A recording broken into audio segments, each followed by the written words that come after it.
On a quiet Wednesday morning at Fort Stewart, Georgia, a place usually bustling with training drills and camaraderie, chaos erupted. 5 soldiers were shot by a fellow service member right in the heart of their own workplace. The incident happened inside the 2nd Armored Brigade Combat Team area just before 11 a.m. The alleged shooter, Sergeant Quornelius Radford.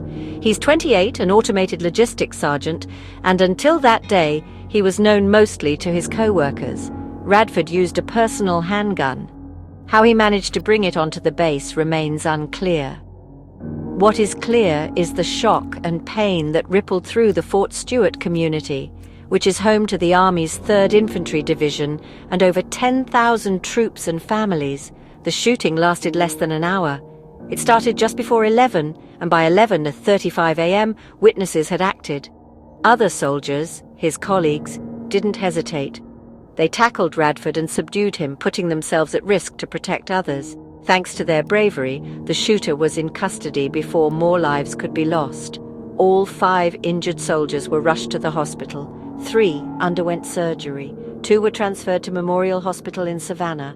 The good news, all of them are in stable condition and expected to recover. That's a powerful testament to the quick response from both medics and fellow soldiers on the scene. Now, as the Army investigates what happened, questions are swirling. Why did Radford open fire?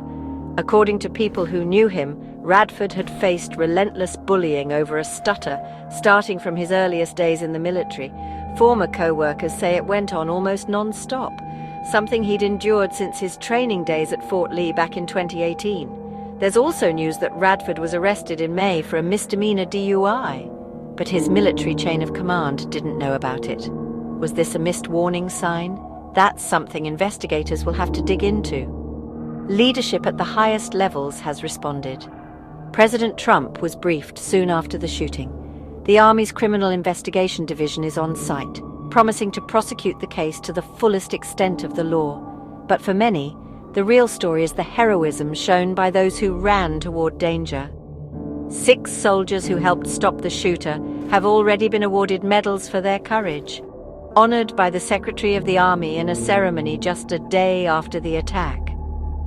Fort Stewart is the largest Army base east of the Mississippi. It's a tight-knit place where every soldier and family member feels like part of something bigger. This incident has shaken the community, but it's also highlighted their resilience, bravery, and the bonds that hold them together. As the investigation continues, one thing is certain. The actions of a few courageous individuals prevented a tragedy from becoming even worse. For now, the focus remains on the recovery of the injured, the search for answers, and the hope that lessons learned here can prevent future violence, both at Fort Stewart and beyond.